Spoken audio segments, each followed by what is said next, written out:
Welcome back for another episode of Errant Adventures, the solo actual play podcast where stories are told at the speed of dice. With me, Steve Morrison, your game master and solo player. Now come on, let's grab the dice and see where our story goes.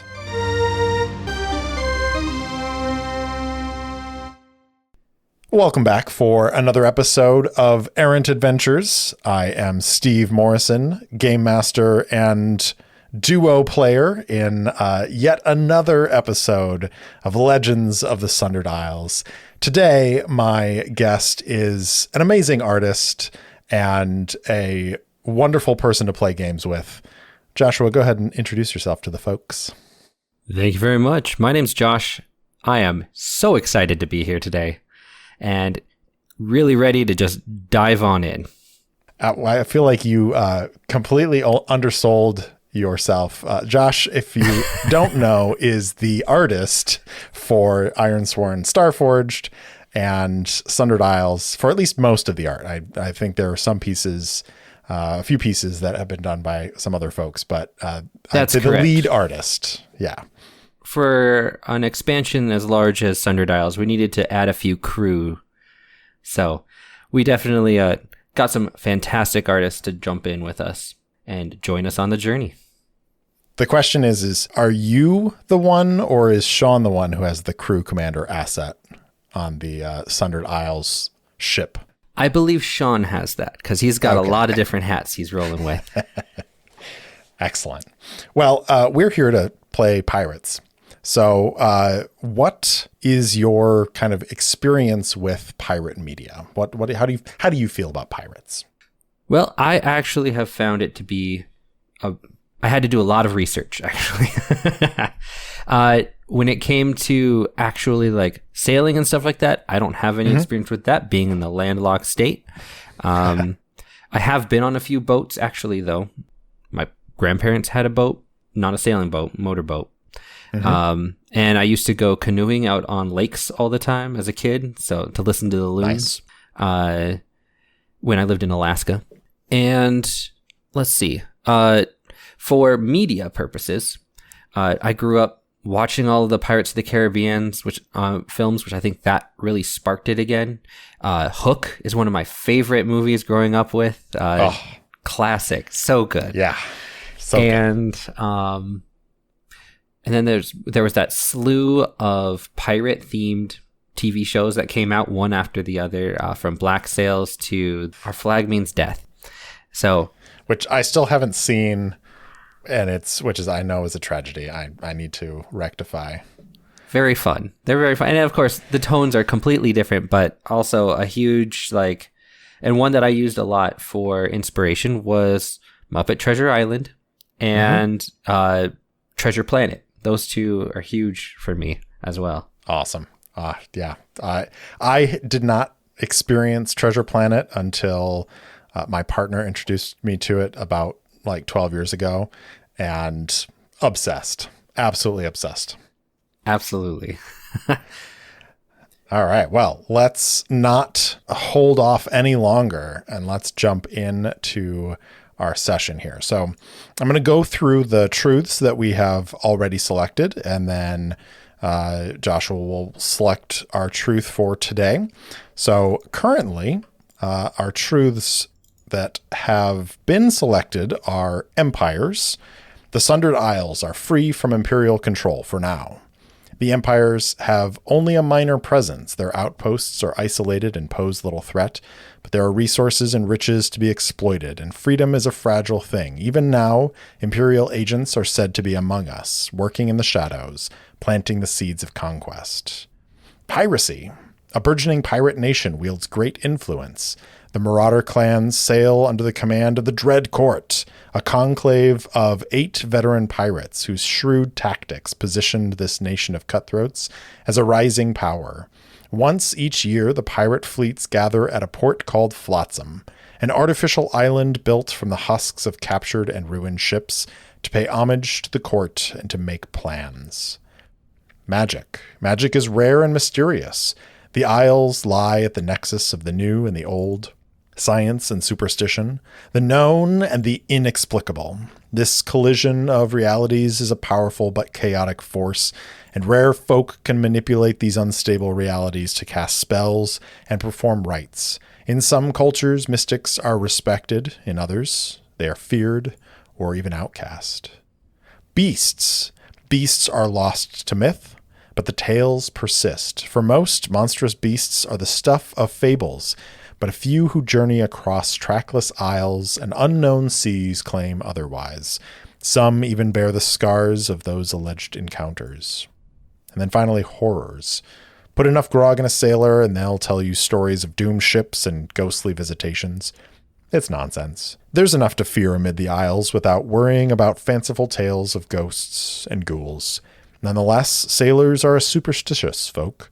On dark nights, when a dead calm falls over the sea, they keep a wary eye for ships that sail, heedless of the wind. So those are the truths that we have already selected. Our open and available truths are the Sundering, relics, modern era, iron vows, navigation, and religion. And I'm not going to go too in depth because I know that Joshua is well familiar with the truths. So Josh, what are you thinking? Ooh. Okay, so I'm also thinking of this from like a campaign scenario where we've had a couple different truths like pop up and we're starting to flesh out this world. We started with remnants of we just ended with, I guess, remnants of the Empire. And that's very intriguing. And I'm thinking about, where do we go next? Do we showcase like the modern era now? Do we go really back into the past and we just start looking at the relics? And I'm sitting here looking at my arm, which has the Ironsworn logo tattooed. It was done traditionally stick and poke by my sister, who became a fully fledged tattoo artist in Alaska. Amazing. And so there's a lot of bonds there. There's a lot of vows there. I got this when we completed the epic vow of creating Starforged. So I gotta go with Iron Vows. Like, that feels like where I need to go. Absolutely. That makes perfect sense. Well, do you want to roll for your truth, or do you want to select the truth that we are going to be playing with today? Now, there are 3 truths in the Iron Vows section. This is where we're going to select what is the significance of iron, a classic trope in Ironsworn games, and the vows that we swear on them. We have the first one being that some see iron vows as a vestige of a more superstitious age, but the tradition persists. Secondly, we could pick the Ironsworn bind their honor to iron blades. Or the third one being, since the distant time when iron was first hammered into form, seafaring folk of this world carried iron bond stones as sacred keepsakes. All 3 of those are intriguing in their own ways, so I would always go to the fate of the dice to see what we get. I have some percentile dice here. We're going to roll a D100 and see what happens. That is a 97. All right. Iron bond stones it is. You want to read the flavor text for us there? Each bond stone is unique, a relic of kin and culture, passed from one generation to the next. They are said to connect the soul of its keeper to their homeland or loved ones, as if by an invisible thread. Thus, if lost at sea, our spirit may return home rather than remain entombed in the remorseless depths. We swear our vows upon bondstones as promises that follow us to our death and beyond. But bondstones can also embody the curses of lost lives and forsaken vows, and bearing that weight can make them feel as heavy as a ship's anchor. Hell yeah. That's awesome. That is so cool and unique to the Sundered Isles. Yeah. Yeah, that's just, it's dripping with flavor, which is amazing. I'm already imagining like an opening to a Spielberg movie where like this kid sees the ship coming in and runs out to this ocean and sees on the beach just a slew of these iron bond stones just all washed onto the shore, and that the ship is on fire, and like just to set the tone. Yeah. Like what a shot.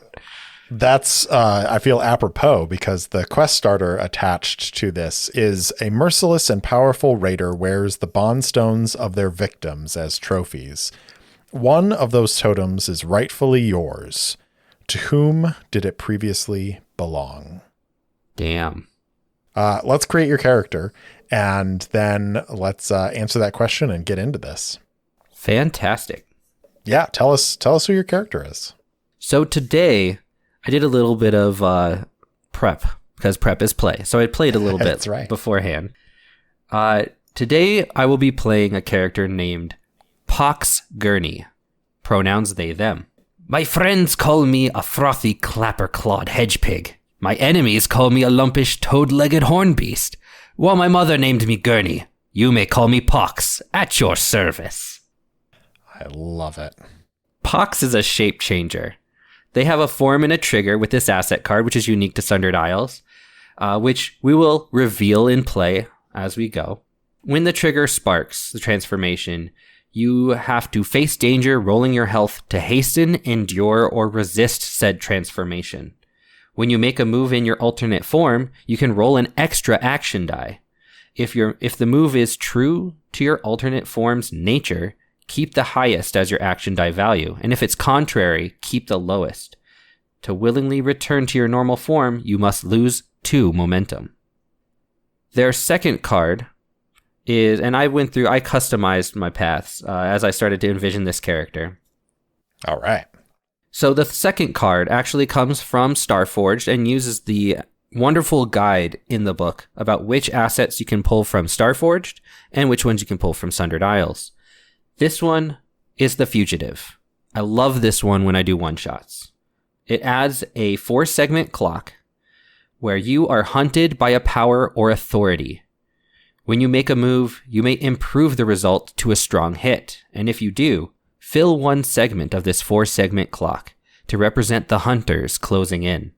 When the clock is filled, a notable foe or force has tracked you down. If you overcome them or escape, reset the clock and mark 1 tick on your quest's legacy track. That's so cool. And then the third one is a companion asset. It's a rat. And I've rolled for this name with the cursed die, and it ended up being a cursed name. Bone Render. Oh. Your rat's companion shows the way. When you make a move to flee a danger aboard a ship or within a confined site, and let your rat take the lead, you can add its health. And I believe it has 4 health. I'll have to double check that, but I believe it has 4 health. It looks like 2. 2. Perfect. Now, this character does have a little bit of a backstory, in that we find them marooned by former shipmates. Upon first look, they are scarred and eerie, strange and frightening. They wield and clutch a hunting knife with a bone handle that seems to be whispering irresistible commands, as it is a doomed knife. They also wield an object of terrifying power and seek to avenge a death. Which also, man, that just like all ties together. Yeah, it does. So we're playing a very doomed character today. A pox is upon them. Yeah. All right, so, man, this is perfect. I can envision them just so clearly in my mind, based off of your descriptions. So, this totem that rightfully belongs to you by this merciless and powerful raider, who did it belong to previously? And is this merciless and powerful raider the person that you are attempting to like take vengeance against? So I think if we were to go back to the scene of the boy coming onto the beachhead and seeing tons of these iron bond stones washing up on the beach, I think that maybe they were trying to find their father, who went out to sea seeking fortune and fame to return back, only to never return back and be hit by this raider who is out there. And now they've sworn vengeance for their father, to return their spirit back. And maybe that's what's been whispering to them in this blade.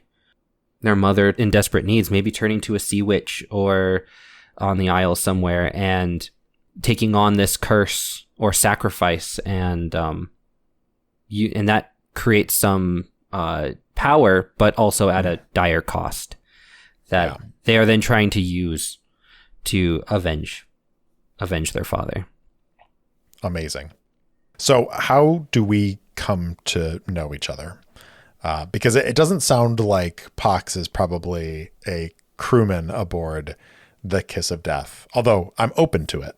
I would probably say not. And so I guess that's where I would turn to you as to like would you see something at media res? I don't know where you last left off. Maybe this ties into that, or it's a bottleneck episode kind of thing where maybe this is the marooning happened very recently. Like whatever ship I was last on, I was cast off for all the blamed for any ill-gotten curses that happened. Yep. And did not make too many friends. I like that. And that will explain when I roll terribly. We've just got a built-in explanation right there. Absolutely. Let's say then, maybe you were aboard this ship because this ship was a group of hunters that were actually pursuing this raider, and you were aboard because you wanted to find him and slay him. You got a little sidetracked by getting marooned on this island. But then, you see this sloop kind of sailing along, and maybe you've got like a fire built up on this small little island, and the smoke is billowing up. And for some reason, we're not really sure why, maybe an omen that Caspian sees causes him to bring the ship close and drop the anchor and row ashore. And I think as the boat is kind of getting close to the shore, he looks out and is like, "Ho there. Who are you, friend? And why are you out here?" Hey, are you friend or figment? State your purpose. "I have been called many things, but never a figment. I am real, my friend, and it seems as though you might need some companionship if you're concerned about imaginary beings visiting you." Oh, I have yet to see a friendly face of the flesh in a long time. The name's Pox. Ah. You wouldn't be a raider by any chance? An interesting question, with perhaps a complicated answer. I'm the captain of the Kiss of Death. We sail under the flag of the Dread Court. Do you know this name? I know of the court, and who I seek is not of it. So you are a friend. Perhaps we can be aligned. Who is it that you seek? That is a great question, and maybe one for the oracles. Yeah, let's name this raider. You want to do the odds on the D10 are cursed? We can do that. All right. I feel like that has become the rule of this campaign. It's like, let's see if we can get as many cursed results as possible. I love it. I've got the character oracles here if you want to roll. And Fantastic. We can do that. All right. So first look. We got a 100, not cursed, and a 1. So I've got 2 percentile results. Okay. So accented and youthful, which is interesting. Considering how long ago this might have been. Yeah. So I think that I'm gonna put youthful question mark. Let's get a. I think we can skip over disposition. We know what their disposition's like, and we can skip over roll. They're a raider. Let's do a trademark accessory and a trademark weapon for them. Fantastic. This is a cursed 96 and a 62. All right. So 96 on the accessory is a tricorn hat with holes from near misses. And then 62 is the other one? That is correct. Okay. We'll do the cursed result on this one because there is a cursed weapon detail table. And that is powered by strange mechanisms. And it's a pair of matching hatchets. Very cool. A pair of matching hatchets. Yep. Powered by strange mechanisms, which is interesting. Did we just determine that the raider is God of War? I think we may have. Oh no. Oh no, this is not good for us. This is not good. This is not. Let's give them a name. Do you want to give them probably we just need a moniker. I think so. I feel like, yeah. A moniker would be appropriate. Yeah, give us a roll. Even better if it's cursed. It is indeed. So we got a 9 on the curse die. Okay. A 26. So that is a dreadful persona is the moniker category. And a 32.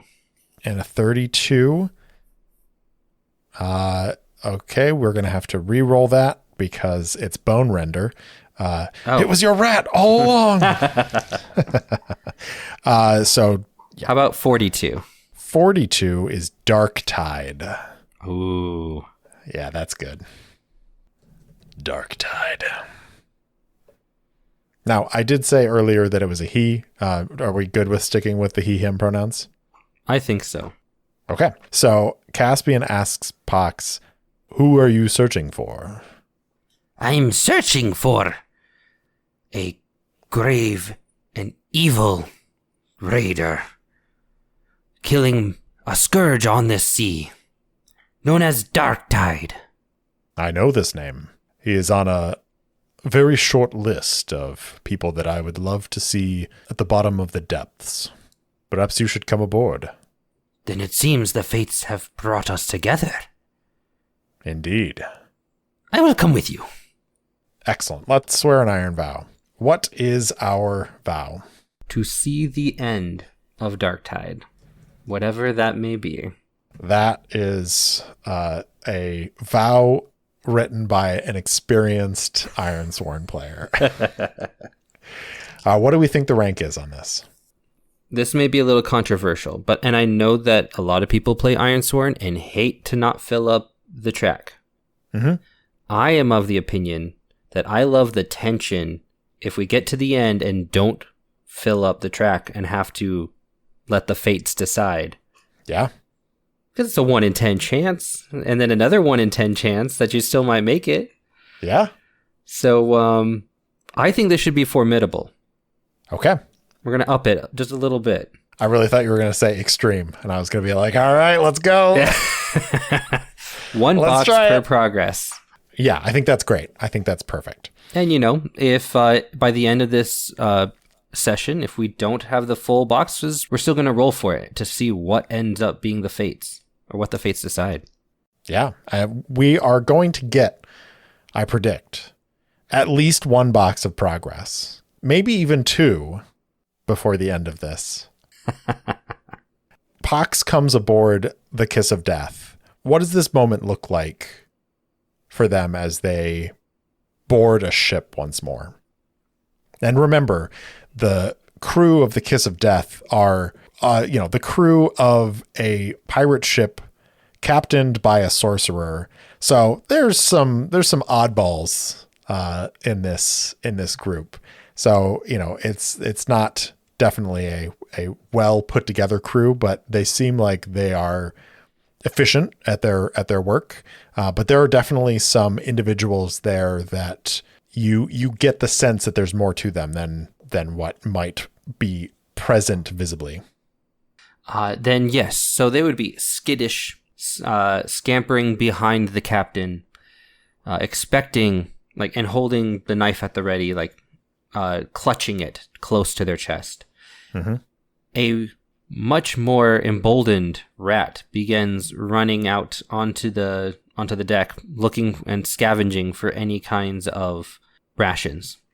Yeah. And I think like somebody on the crew, sees this rat like scurrying towards the galley and is like, draws out a pistol or something like that to take aim at it. And I think maybe on the boat ride back, Caspian kind of grokked that you have this pet rat, this companion. And so I think in a booming, commanding voice, he just says, "Hold. Let no harm come to this small creature. You can vouch for it, I assume." He turns to you and asks. I vouch for Bone Render. Oh, wonderful. They shall not bring harm to your crew's fingers if they do not touch my blade. Very well. So let it be. Draw up the anchor. Let's set sail. Also, quick note. Mm-hmm. What factions have you guys come up with? Since we did empires last time, what factions might there be? Just because that might come up with the fugitive. Yes. So we kept the Regency as basically the empire that is in this area. So the Regency is this imperial power that is ruled by a military leader. They are hoarding relics and colluding with criminal factions. They wield a weapon of dreadful power, and they bear dreadful sigils or marks. And they are trying to bring about an unspeakable prophecy, which is not great. But they're not like super prevalent in this part of the Sundered Isles. Perfect. But definitely like Regency ships are out there. Other factions that we have are the Gleaming Witches, which is a order of mystics. The Awakened Hammers, which is kind of an opposite to the Gleaming Witches in that they are industrialists who, manufacture things and are more kind of focused on science than magic. There's the Dread Court, of course, and the Forsworn Consort, which is a corrupted organization of healers. All of those are available to kind of pull on if need be. So that might come up later, Yeah. Well, I hope so. So we are now on the ship, sailing away from this tiny little island where you got marooned. I feel like we need to figure out where we're going. Right. And I think maybe this is where I asked the captain once we get going if we could enter into their chamber to go discuss over the map. And they've got this blood-soaked map that's been like sketched out with different locations and scrolling on it. And it's disgusting, filthy map, but filled with little etchings of locations and places where they've encountered them before, the paths that they are going towards, and a name of an island that they are trying to like encircle and zoom in on, or like hone in on where they are. Okay. Let's go ahead and actually roll that Swear an Iron Vow, because I totally forgot about that part. I think we need to.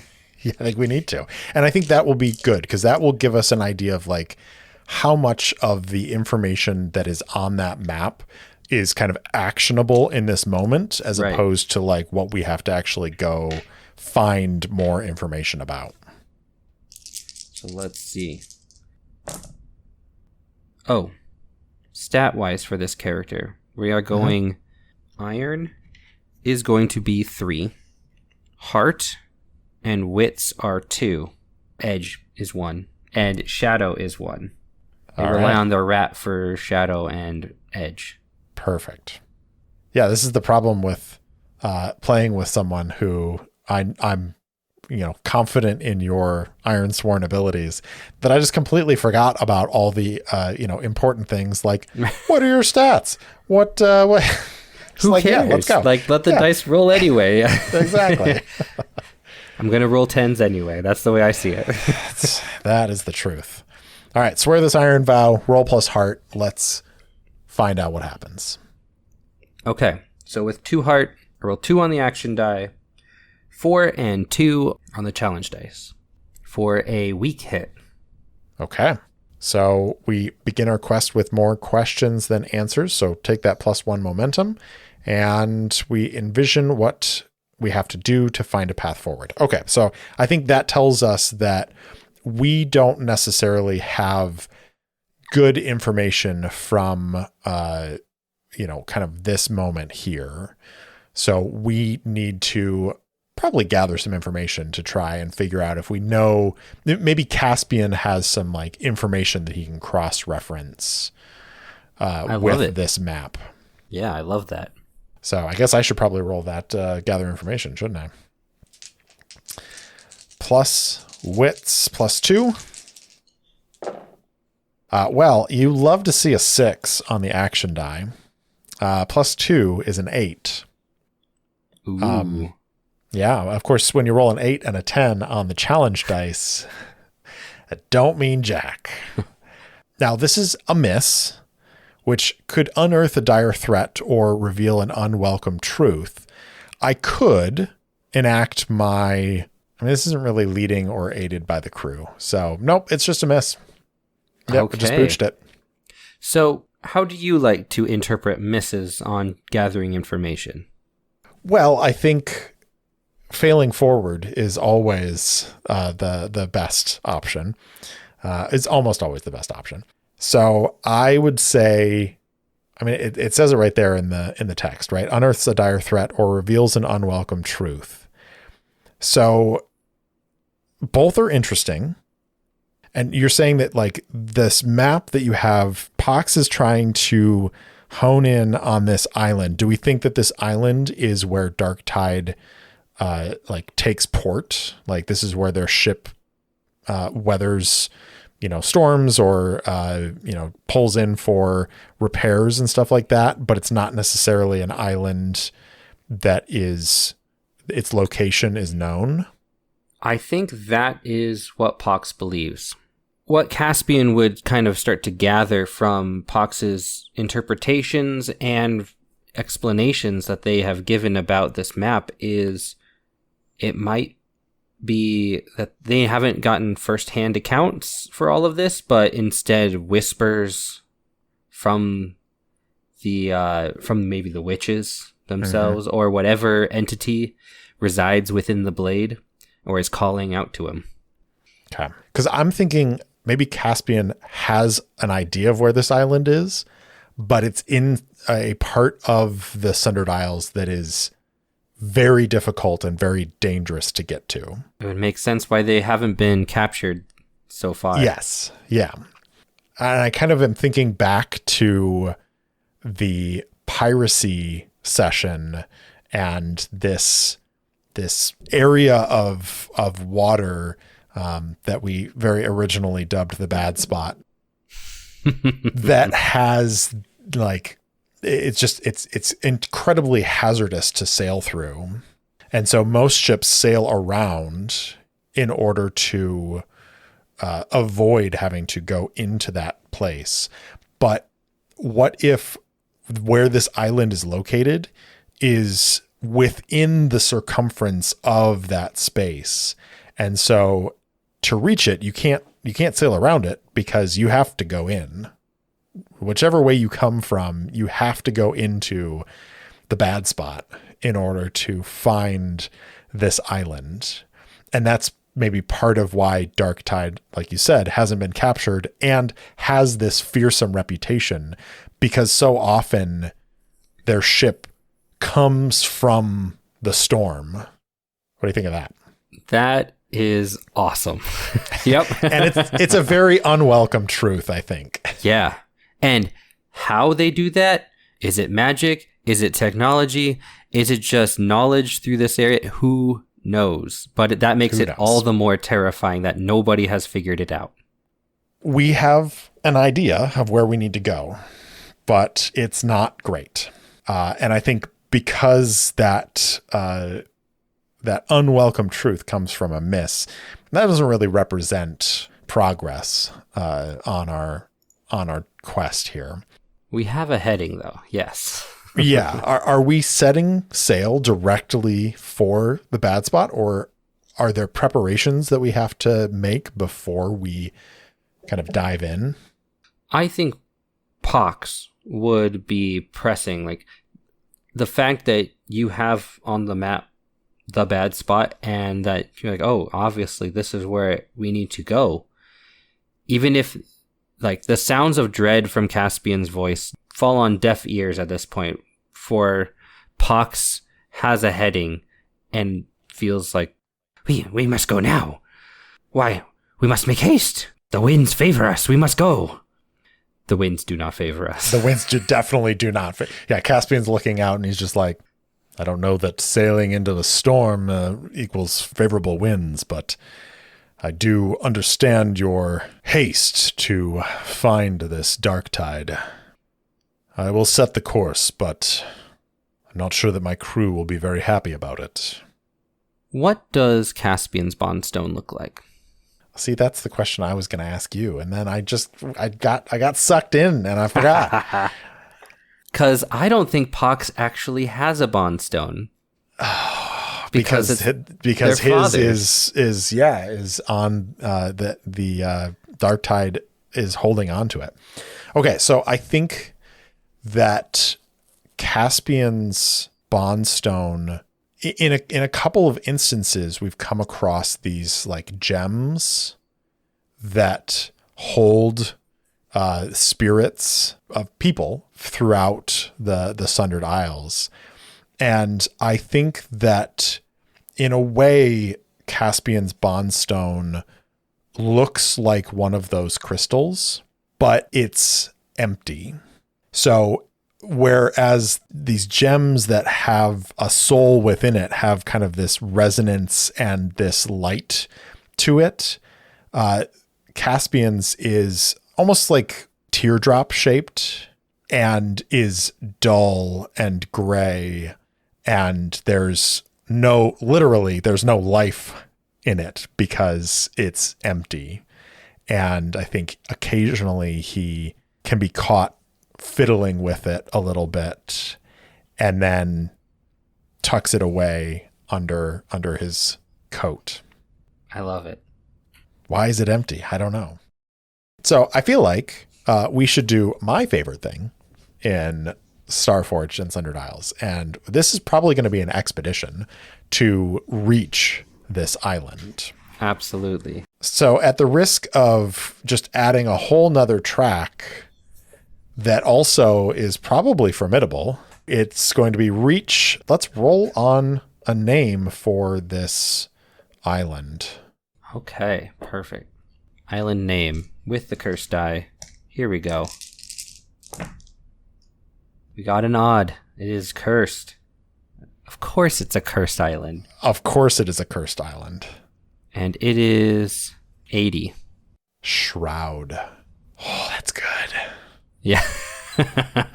Reach Shroud.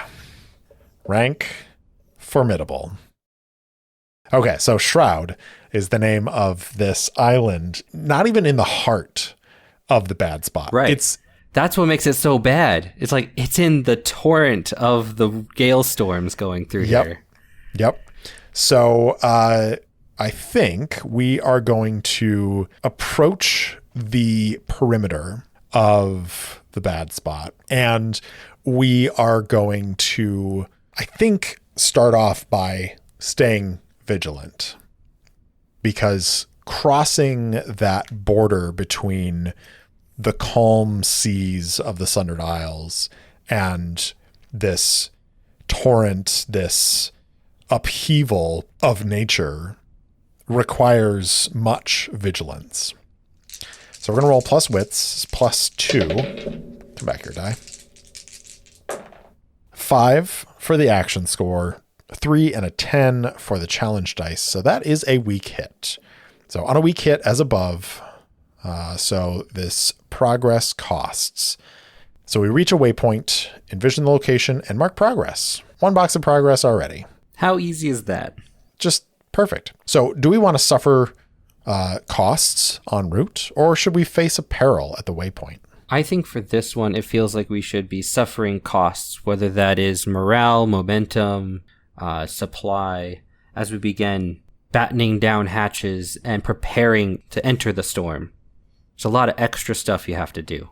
Yeah, I like the idea of dropping our hold down too, and that's to literally represent like we are battening down the hatches, and that means that we are like packing away stuff that might be useful to us in the near future, but it is so strapped down that it would take us hours to kind of dig it out and gain access to it. Fantastic. Do we think this is in the margins or the reaches? Ooh, that's a great question. I think that at this point, we'd probably be in the margins. And maybe this is on the border between the two. Yeah. Yeah, I think maybe the bad spot kind of marks the beginning of the reaches, but also it, you know, a part of it is in the margins because there's still like there are towns that are at least somewhat close by to this, where these ships do have to sail around in order to reach them. So there is some kind of traffic passing through here. So we're going to roll on the seafaring waypoints. This is going to be in unknown waters, I think. And I'll throw this out there. I like the idea that maybe the first 3 boxes of progress are the margins, and after that, we are in the reaches, baby. Oh, I like it. Yep. Okay, so I rolled an 80, which is interesting because it's character focus, an interlude scene. Ooh. Which we have not done. And you know what? I have played this game for so long and done many a one-shot. Yeah. I have yet to do one as well. Well, it sounds like we're about to interlude our way through this. So it states that if you want to explore a character interlude, or are prompted by another table to trigger an interlude at a waypoint, check the table below for inspiration. Then, for more detail on a scene's focus, such as the nature of a dream or the cause of a dispute, roll on any combination of the core oracles and interpret the response. To learn more about a character's interludes, you can go to page 46. Okay. I rolled a 94, which is undertake a communal labor. What demanding project do you embark on with others? How does this bring you closer together? So what is Pox's, like, is this ship that Pox was on before, is that the first ship that they've sailed on, or have they sailed on other ships in the past? I think they have been a stowaway, a cook. They've been the courtier whispering in someone's ear. Just any kind of tale they've been able to do in any way that they can get on a ship to continue their routes out to try to find Darktide, they have done. I think this could have been like, maybe this is the 13th ship they've been on, and each one has never made it back. Good to know. I think that this is not the first time that the Kiss of Death has been into the bad spot. And I think we kind of see this scene of a younger Caspian, just a couple of years younger, at the helm of the ship as this storm is kind of blowing them into the like swirling, churning seas of the bad spot. And his crew is hustling around trying to keep as best they can the ship afloat. And for a brief moment, there's these flash of lightning, and there is another ship very close that has also been cast into the bad spot. And both ships are struggling, trying to make their way from that border area back out into safer seas. And for a moment, there is that flash of lightning, and on the deck of this other ship is Pox Gurney holding on to the railing as this other ship is also kind of being cast about. And then a few hours pass, and the kiss of death, like the storm has started to die down a little bit, and the kiss of death is emerging from the bad spot, sailing off towards the horizon. And then it kind of like this imaginary camera pans across, and there is this shipwreck, and Pox is laying maybe unconscious on this board that's just kind of floating through the water, and a little rat like pops its head up on their shoulder. What do you think about that? I think that is awesome. And I think this ship that we see has like sounds of habitation creaking inside of it. It sounds like footsteps are still walking on the decks. And you hear what faint sounds which sound like people scrambling and barking orders, but it is still. And I think that freaks everybody out. Oh, okay. The crew starts thinking like, this is a cursed mission. We have ill omens aplenty now. Yeah. Excellent. We've made our suffer moves. We've marked our progress. We've reached a waypoint. Is Pox, do you want to describe for us how like Pox is helping the crew as we make the next part of this expedition? On the bowsprit of the ship, Pox has tied a bowline knot around his waist and attached it over onto the ship itself, and seems to be chanting with his blade, cutting the palm of his hand.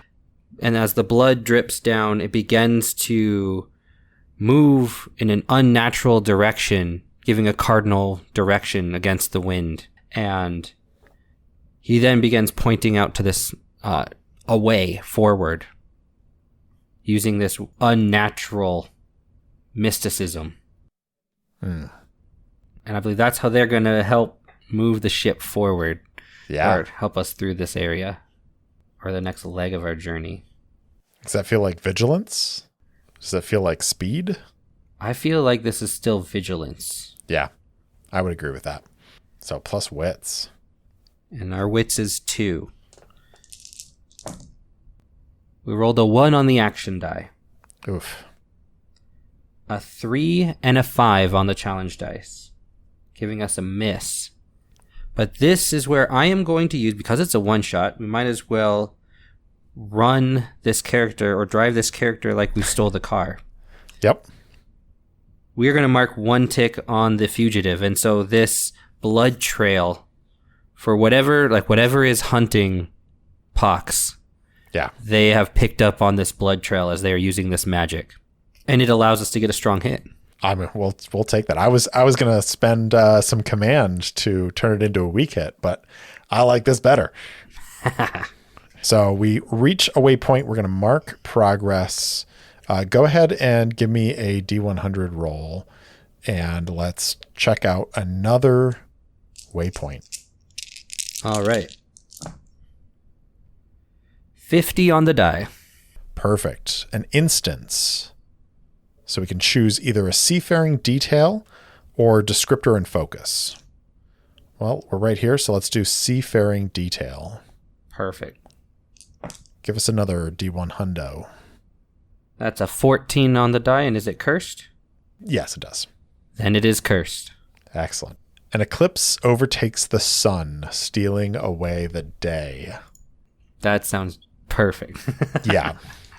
Yeah, so I think that's the thing, right? Is this, the bad spot is not necessarily a place where it's eternally like storming, but it is definitely like the waters are always churning, whether or not there is a storm in the air. And so we're in one of these kind of calm points where the air is calm, the sky is calm, but the waters are churning. So we're kind of being cast about a little bit. And I think there are like random juts of rock and coral and like all sorts of different things in here that make all sorts of different obstacles to avoid.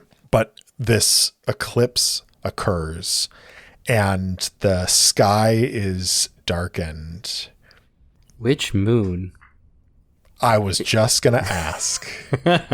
I feel like you should roll that and let us know, because this is another part of Sundered Isles that I haven't done a lot with the moons. So remind us how this works. Yeah, so we have 2 moons and a really fun illustration that I got to work on, showcasing the 2 moons, Cinder and Wraith. One option where fiction meets mechanics is where each of your D10s or your challenge dice can represent one of these moons, known as collectively as the Twin Fates. Cinder and Wraith hang over the world of Sundered Isles.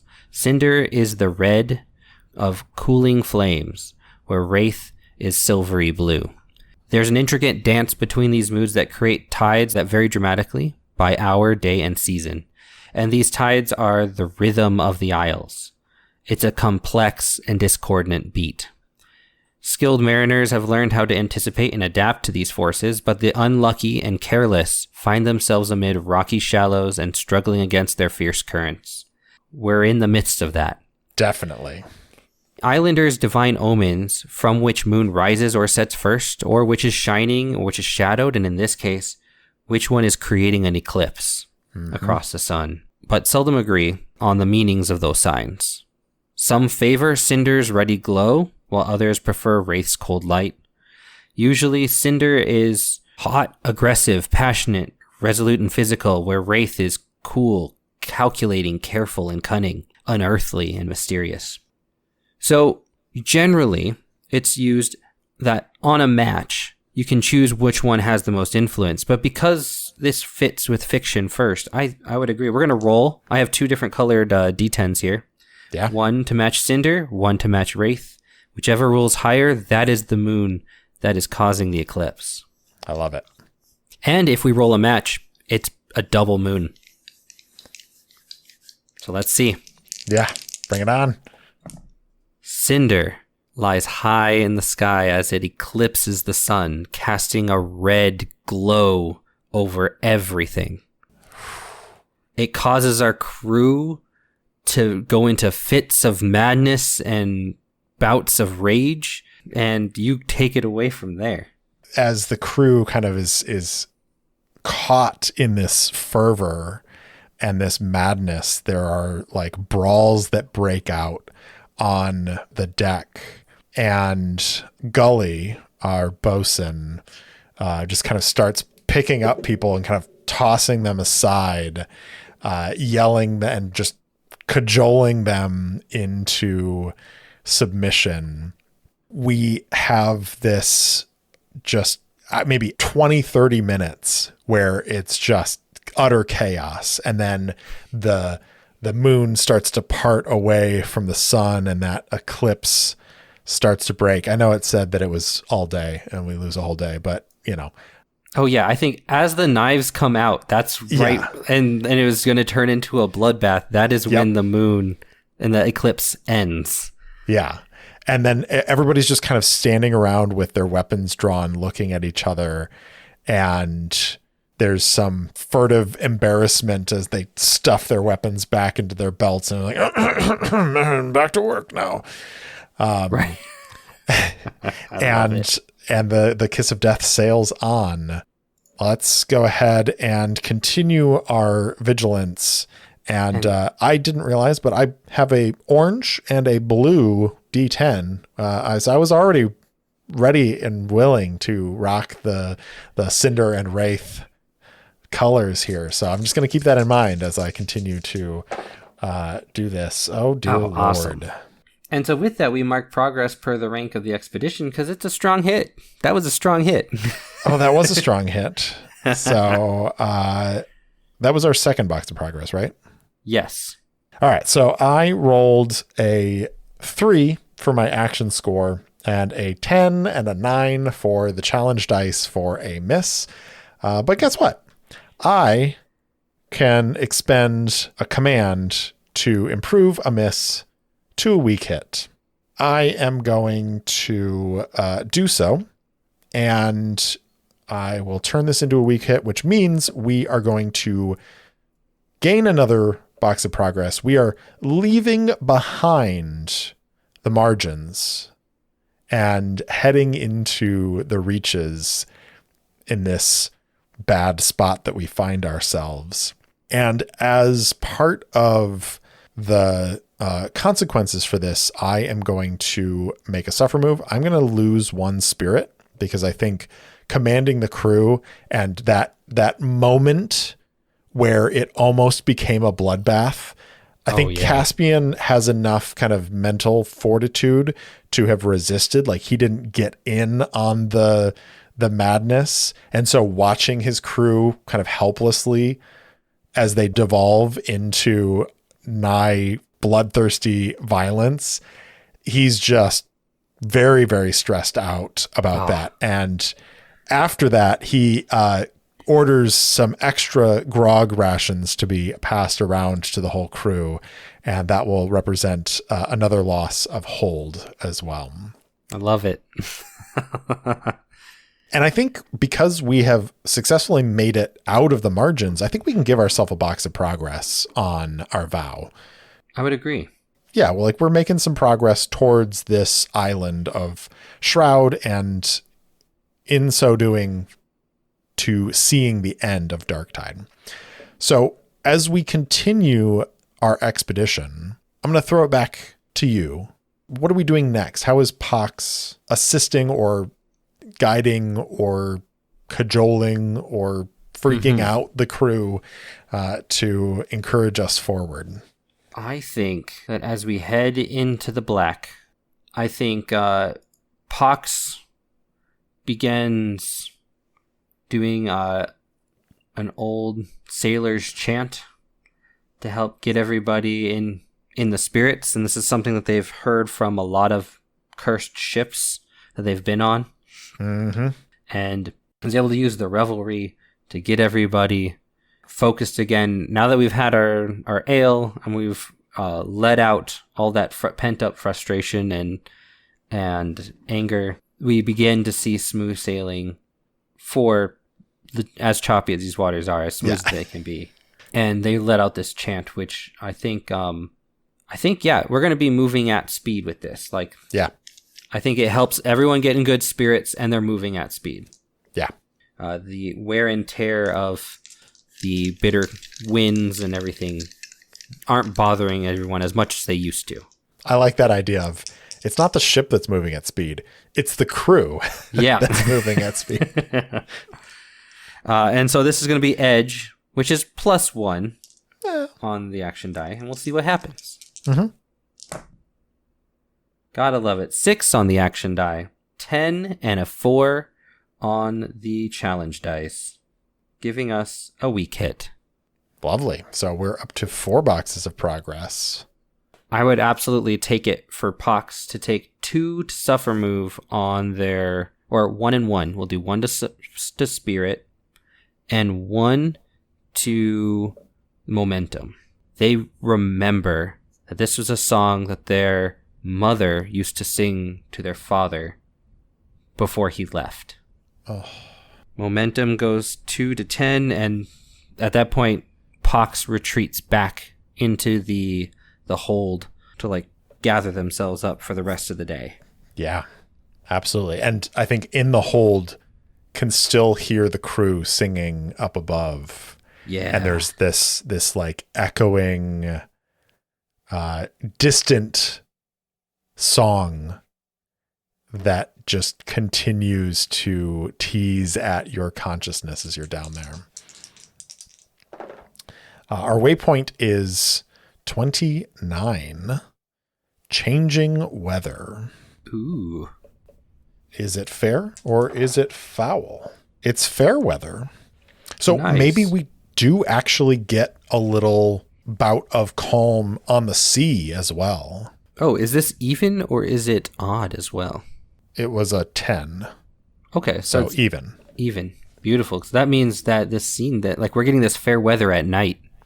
The sun, which for a moment was eclipsed, now has continued to travel down and like is setting, and we are continuing to sail through this relatively calm section of the bad spot. And I think that kind of puts everyone on edge a little bit, because this is the bad spot. Like, bad things are supposed to happen here, not this calm.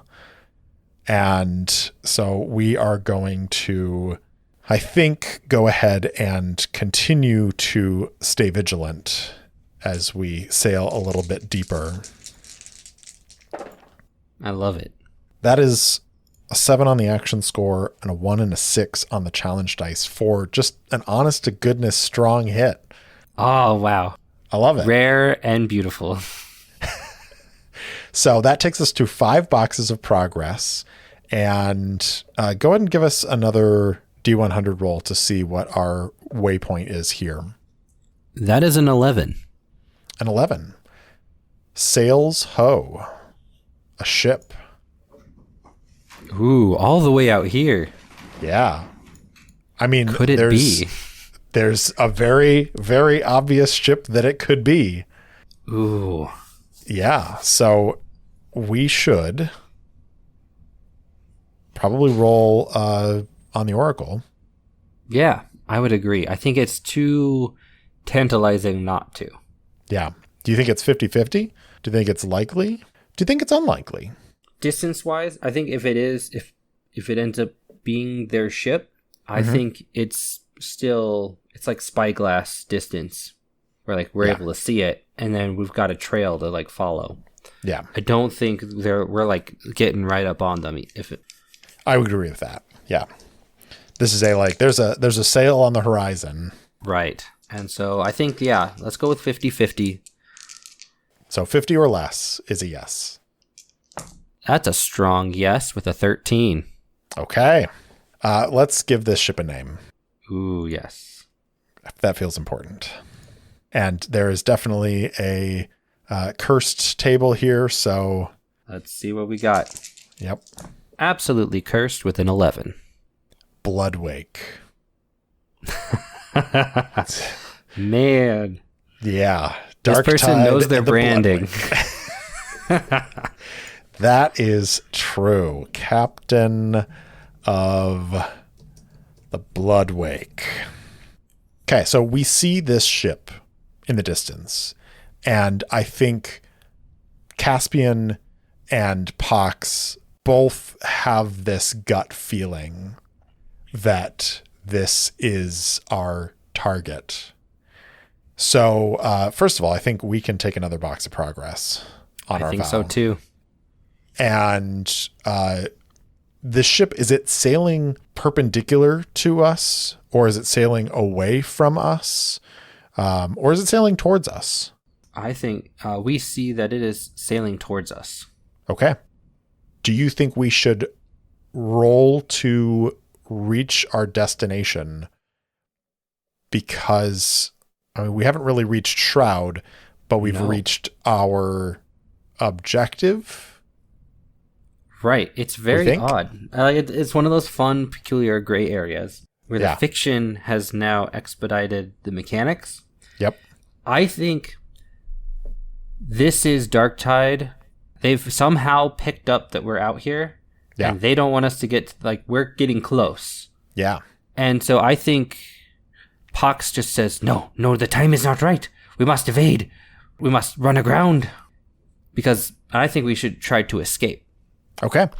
Actually, I wanted to do one last thing when it comes to the ship oracles, and I want to see how big the ship size is. I suppose we should see how much it outclasses us. Right. Because if I recall, we are a sloop. Yep. All right, so we're a small ship out here in Antarctic waters. This is Yep. Wow. Okay.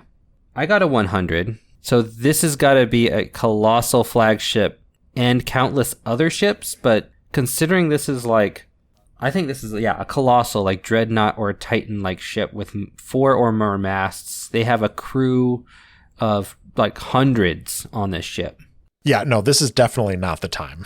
Yeah. On open waters, we are done for. Yeah. This is going to require guile. Perfect. We see this sail peering through the spyglass, and Pox says this about like the time is not right. And Caspian just kind of like lowers the spyglass and says, "Indeed, this is not the time," and starts shouting orders to bring the ship about. And we're still in that little patch of calm, but I think that there are like storm clouds kind of in a different direction, kind of parallel to where we are. And so I think that Caspian is going to turn the ship and head us into that storm. And we are going to attempt to keep a low profile. This will be plus shadow, which is only +1. So that is a miss with a 3 on the action score, a 5 and a 10 on the challenge dice. I think I'm going to have to crew command again. I think so. And that would make sense. I mean, everyone in a panic state, only the captain can get them in line and efficiently going. But unfortunately, that takes me down to 0 command. Wow. While at 0 command, this asset counts as an impact. To bolster your crew, provide a notable reward or respite and roll +heart. On a strong hit, take +4 command. On a weak hit, take +2. On a miss, take +2, but envision a threat to your crew or leadership. Okay, so if I have to do this, at some point soon, I'm going to have to try to bolster the crew here. But this is not the moment because we're running for our lives and we get a weak hit. I'm going to say that we're going to take a hit to the integrity of the ship because I think in turning and racing towards this storm, we're faster than this ship, than the Bloodwake. But we, I think, are not able to kind of get out of range of its long guns. And so there's just this couple of like pop, booms in the distance. And then the bow guns are firing and, it's like a couple of near misses, but there's definitely some like wood cracks as a cannonball like cracks through a portion of the deck, and we make it into this storm. I'm also going to take a hit to momentum as well with that, and take it down from 2 to 1 to represent those 2 suffer moves. But we can mark another box of progress as we slip away from the Bloodwake into this storm. Well. Right. I think we just hit a downbeat for sure. Yeah. And at this point, like, there are whispers on the ship which echo through the walls of, what are we doing here? There's no treasure. This is not for glory. And there are threats and suggestions which have become all too familiar to Pox. Yep. As they envision themselves being cast off once more into the waters. Maybe even them talking about casting both of us off. Yeah. And I think Caspian is like holding on to things with everything he has as a captain to try and bolster their confidence. I almost wonder if we should explore a waypoint here. Yeah. To see if we find some sort of boon that might help us, whether it is just that we find a favorable place to kind of tuck into and gain some respite. I like that a lot. And it gives us a place that we divert on our expedition from. So that's fantastic. Yeah, so I'm going to roll plus wits. That's a strong hit. 8 on the action die, 7 and a 5 on the challenge dice. Ooh, so close. Yeah, I was really hoping for that match. We can either find an opportunity, envision a favorable insight, situation, resource, or encounter, then take +2 momentum, or gain progress, mark progress on our expedition. I mean, I think we've got to go with gaining a favorable situation or resource. I think so. So I'm going to take that 2 momentum, and I think there is maybe a small island, and it's very clearly it's not Shroud, but it is a spot that we tuck the Kiss of Death into this small bay, and we're essentially weathering this storm while hiding from the Bloodwake. And Caspian, once again, for the second time in basically the last day, orders an extra ration of grog to be passed around, and kind of walks amongst the crew, and he says, "Friends, I know that this place is dangerous, and our foes are formidable. But you, my friends, are cunning and strong, and you've always been true to me, and I to you. And we have sailed these seas, and we have faced down terrible threats. It may not seem like there is glory or treasure to be had here. But think on this. This dark tide is known as a raider of terrible power. Do you think that they do not take some riches for themselves? If we can but find their island of Shroud, what treasures we may find. Stand with me. Sail with me. Together, we can defeat this dark tide. And we can go home richer men than we are now." And I'm going to roll plus heart, which is +3. That's about right. There's a miss.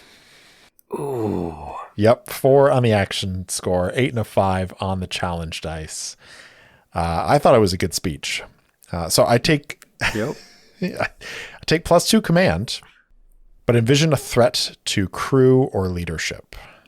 Who steps up? I think someone says, like, "We're with you, Captain, but that creature is a curse upon the ship." And like there's this like clamoring of like, and Caspian kind of raises his hands and says, Now, let us not judge our friend over here despite their moniker."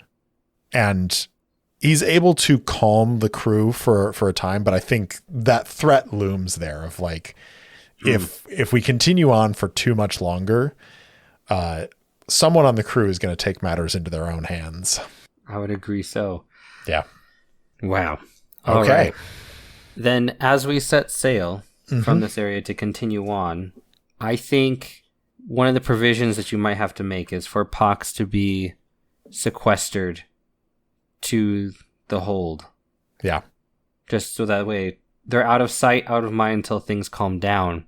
And as we turn the coastline of this island to head back out, we see some ancient statue that has been overgrown with foliage and brush and half sunken into the ocean of an ancient lost civilization out here in the reaches, unknown, with a story all of its own that we leave behind as we sail further into the reach. Yeah. Let's undertake another leg of our expedition. Do you want to roll for this one? I will. Okay. I'm thinking that we're staying vigilant. Yep. I got 3 on the action die with matching 8s on the challenge dice. All right. I am going to use my fugitive. I think so. Yeah. Yeah. Please. This is the time, if there is ever any. Yeah. We turn, the clock strikes 2 on the fugitive asset. And we turn that miss with a match into a strong hit with a match, thanks to Ironsworn Starforge's rework of that, of how that all applies. Yep. So. I love it. So we're taking progress. Is the opportunity here that we actually are closer than we thought we were? And it's I think time we find to, a shortcut. Yeah. Should we resolve? I think so, because what, that's 6? 7. 7. Okay. Yeah. We absolutely should. All right. You want to roll the challenge dice? We'll do it again. I believe Our challenge dice first 7. All along, this was only a 3 and a 2. Ah, it's easy. Yeah. So we reach our destination. And what does Shroud look like? What do we see as we kind of emerge from... I kind of am imagining some sort of mists, right? I would agree. Yeah, so let's roll some coastline observations or offshore observations. Let's see here. So we get a cursed result for a cursed number 4 for offshore. So as we know that we are getting close because the water turns red with blood. Oh, jeez. Yep. Sure. And I mean, it is the blood wake. Right. We also probably are like, we hear the sounds of rocks knocking into the hull of the ship. And upon further investigation, these aren't just rocks. These are bond stones that are floating in the wake as they've found a rest spot amongst the currents. And there's just untold numbers of these floating around. We also get a not cursed 3, where we see that there is on the shore, due to some storm, that a sea beast has beached onto the shores of the Shroud. Wow. So very ominous. Yeah. Okay. But I think it gives us cover because I would assume that there's activity going on over there. Because it's not every day that you're going to see a giant sea monster beached up on the shore. Yeah. So do we find a spot where we can, again, kind of drop the anchor and lay in? Or is there, I mean, I don't think we want to, I was for a second there, I was like, well, maybe they just drop us off and they'll come back and get us. I was like, I don't know. I'm feeling like that may not happen this time. I think it's time to steal themselves. Yeah. As we go back to land. So yeah, maybe we land with a party. And who would you put in charge of the ship? So Gully, the bosun, and Scupper, who is another member of the crew. They're very imposing. And so the two of them, Gully and Scupper, are able to kind of browbeat the crew a little bit to make sure that they are not going to turn the tide. And maybe even one of them stays on the ship. The other one comes ashore with us. So I think like Gully stays on the ship, but Scupper is going to come ashore with us because if the crew that we bring to shore with us are mostly loyal, she's there to make sure that they are entirely loyal. That's a smart and wise decision. Indeed. So we make landfall. And do we make progress making landfall? I think so. It seems only reasonable. We're up to 3 boxes of progress now. Gotta love those 3 boxes. You know, we are now at the point where I'm starting to think about it. Starting to think about rolling those dice, see what happens. Right. But we need to find Dark Tide's lair, camp. Where does he lay his head at night when he's on Shroud? Maybe we should gather some information. Let's do it. So then the question is with the approach. Mm-hmm. I can have Pox scamper around and see what they can find. Mm-hmm. Or we can have the crew find some outlook or outcrop to where they're able to like gain a vantage point. What sounds like a more interesting route? I think that the crew looks at Pox, and it's like, you know, if you have this scene, like the camera pans away from the ship in the distance, and you see the boat, and like Caspian is standing, like looking at the rocks ahead of him, and he kind of turns around, and there's all of the crew on one side, and then there's just Pox standing by themselves. And I think Caspian orders the crew to create a beachhead and to like fan out and make sure that like nobody sneaks up on us. And the two of us will go ahead and try to find the path forward. Sounds great. And I am going to attempt to secure an advantage for you. Okay. With my It wits. sounds like this beachhead type of setup would do so. Okay, so that's a weak hit.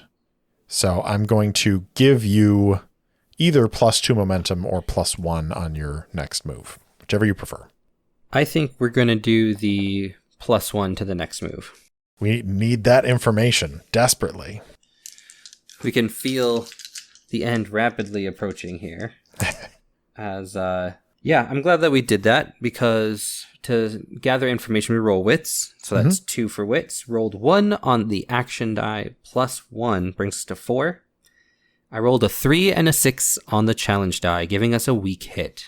Okay, so take a momentum, and information provides new insight, but also complicates our quest. Shall we roll the core oracles to see like what the nature of this might be? That is exactly what I was going to say. I feel like this is the perfect time to roll on, do you think descriptor and focus? So now this is something I love to do personally, and that is to roll descriptor and focus that actions. Oh, okay. So it gives us some verb, action, noun type stuff going on. I like that a lot.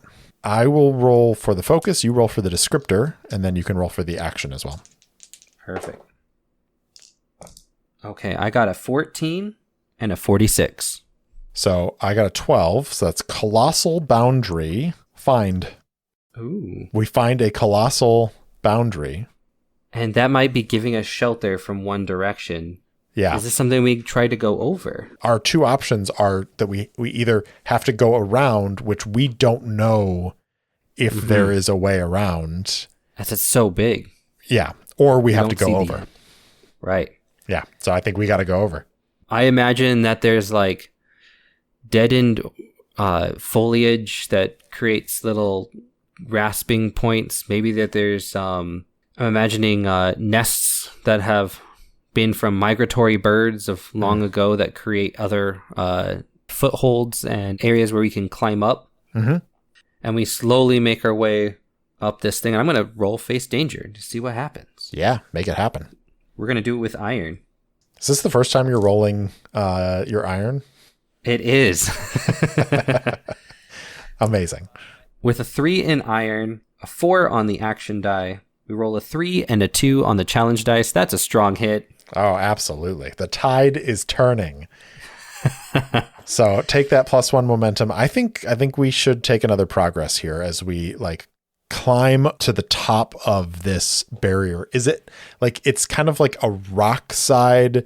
You described this kind of these dead plants and things, and old nests and all of these kind of scraggly portions of it. But like when we climb up and crest to the top of it, what do we see? I think the area that I think we get on top, and it is, I think it is a rocky outcropping that we get up to the top of. And the first thing that I think of is that this is like a hidden cove. We see waterfalls cresting down, and in the center of this cove is the colossal ship. And I think because it's a strong hit, we got to take advantage of it. Like, this is where we see where they rest and we see the encampment along the beachhead of this hidden cove. And it has its own way out, like its own like one-way hidden passageway out that they're able to take the ship through. Amazing. Which means that we have to go down, and we have to secure a way for them to get back up and down, with the crew. Yep. So we need to get in there and make this happen. I think that's got to be plus Shadow as Caspian pulling up the last of the crew that climbed up with us, takes the lead and is directing the crew as they spread out, creeping down and like climbing down these ledges and hiding behind like the outside is all this like dead plant life and stuff like that. But in here, there's these like massive fronds like hanging down. And so we're kind of flitting between those. This was a caldera that sunk down into itself a bit. Yes. Yeah. I love it. So +1 for this Shadow. It's a 2 on the action score, 2 and an 8 on the challenge dice for a miss. But I am going to, once again, I'm going to spend one of my command that I regained.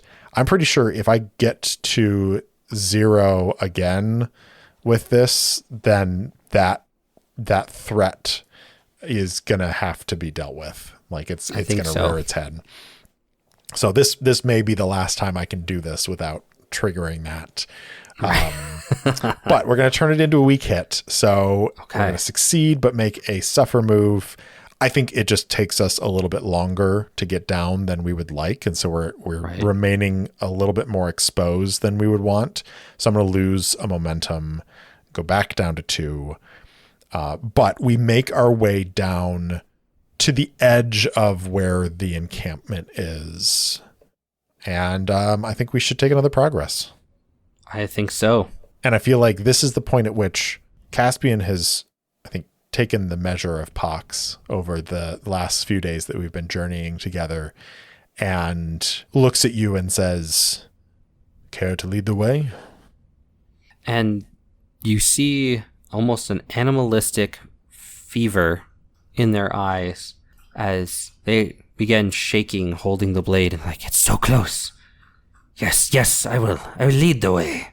And as we continue to approach and sneak our way into the encampment, a dense fog and light winds begin to waft over the rim of the caldera and into the basin where we are. Yeah. In fact, I love this. I'm going to, again, try to secure an advantage for you. And I am going to use my sorcerer asset to try and take advantage of that rolling mist to like enshroud us even further in it. So I'm going to roll plus spirit, which is +4. That is a weak hit. So on a weak hit, take the standard benefits of the move, but endure stress -1.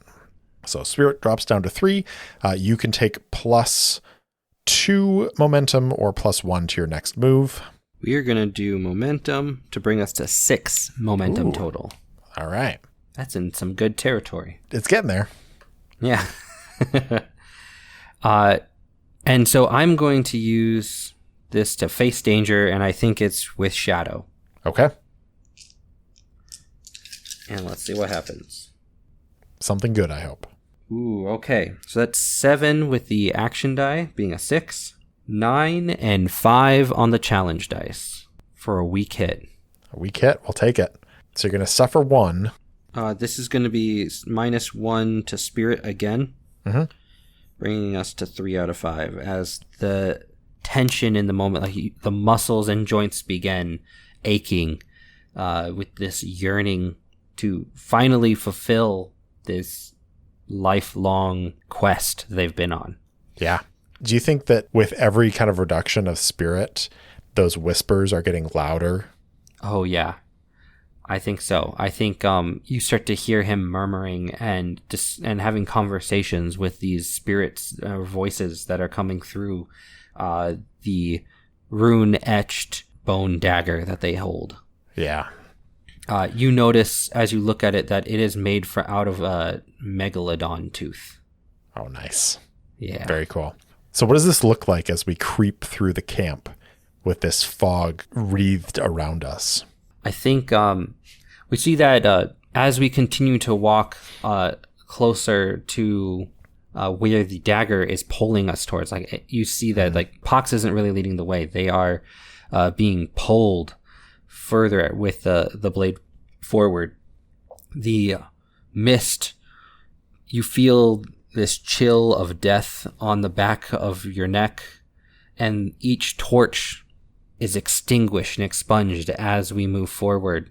You hear the clamorings of the night watch beginning to work their way around us, and as they like this blasted fog, and begin trying to light these torches again to no avail, but it occupies their full attention. Yeah.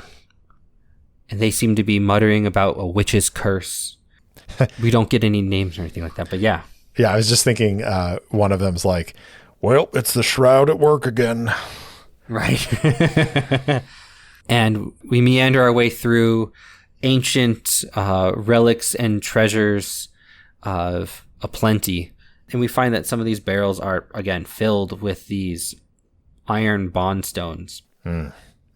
And the fog, as it rolls through, sounds like an exhale, the last breath of 1,000 spirits. And we reach the doors of Darktide's Manor at the top of the dock. It's like a little cabin. Mm-hmm. Like Yeah. we would think that it's going to be this like palatial estate, but it's like almost, if it weren't for these mists swirling around us, it almost would be like an idyllic little cottage. Right. I love that. So we are sitting at 5 boxes of progress. I think we probably can give ourselves one more box of progress for getting to this point. I think so.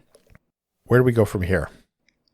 So, sometimes it's great to do a long, drawn-out battle. Sometimes it's great to do a short little battle and see how it goes. I think that this is unceremonious. This is dirty and quick. Yeah. There's no ritual here. There's no artistry to this. This is just cold blood murder. Yeah. And we are going to roll the dice to fulfill the vow and see what happens. One way or another, one of them is dying in that cottage. Go ahead and roll those challenge dice. Here we go. 6 boxes of progress. Boom, baby. Okay. So that is 2 on Wraith and 10 on Cinder for a weak hit. But that is still a success. It is. It is. So it says, there is more to be done, or you realize the truth of your quest. What is the truth of this quest that Pox comes face to face with as they find at last Darktide after years of hunting? Oh, I'm going to ask the oracles real quick. I have an idea, but I just want to see what the oracles have to say. Let's see here. 59 and 30. For descriptor focus. Living equipment. Interesting. If we did action and theme, that is journey, dream. Ooh. I think they plunge the dagger into this monstrous creature that they have built up. And upon doing so, the visage fades and they see a decrepit, starving man with a face they have seen now aged in the mirrors as the nightmare they have been living ends. And their father lies dead on the bed. The iron bondstone, actually their mother's, now clutched in their hands, and they fall into an eternal slumber. You look out the doors, the ship disappears with the shrouded mist as if it was never here to begin with. The morning breaks over the caldera's rim. Caspian standing there looking out and seeing that this host of raiders is gone and the ship itself gone and Pox slumbers. I think that Caspian, looking down at this scene, can sense that there is some powerful magic at work here. Something beyond his understanding. And he turns, and he walks out the door, and he pulls that door shut behind him as he goes. And he takes 2, 3, 5 steps, stops, looks back, and it's gone. A ritual complete and more questions left unanswered. Caspian looks around, confused, bewildered, slightly uncomfortable, I think. And then he turns back to the crew and says, "Let's get back to the ship. I think that..." And he looks around for that treasure, which isn't here. "I think I have some explaining to do." And he walks away, the other members of the crew kind of falling in with him. What is one last thing that we see as we fade out of this scene? I think your bosun. Actually, like we've moved on from Caspian, and the camera, it stays on your bosun. They feel a weight at their side and hear distinct whispers. Kill him. Take it. It's rightfully yours. Amazing. Thank you, Joshua, for doing this. This was fantastic. Gotta love it. I really appreciate being here. This was fantastic. I love these, especially like, yes, there can be happy endings, but sometimes an ending in and of itself is the reward. Absolutely. Well, as we wrap up here, please tell the folks where they can find you on the internets and tell them all about the wonderful art that you do. Absolutely. Thank you. My name is Joshua Meehan. I'm a lead artist on Ironsworn Starforged and Ironsworn products. You can find me everywhere at Josh Meehan Art. And you can support me by supporting Ironsworn. Anytime you tell a friend, play the game, get to review the products and showcase your games online, that's where I am, and I love it. And I appreciate every one of you that plays. Thank you. Well, thanks again, Josh, for joining us. And as always, folks, I'll see you next time. Thanks for listening to Errant Adventures. If you enjoyed the show, please spread the word. And if you want to support the show directly, leave me a review or support me on Patreon at patreon.com/errantadventures. You can also buy me a coffee at ko-fi.com/errantadventures. If you want to interact with me, my handle on all the socials is @errantsolopod, or you can email me at errantsolopod@gmail.com. I also post short fiction and campaign-related materials on my website, errantadventurespod.com. Thanks again for listening, and I'll see you in the deep, liars.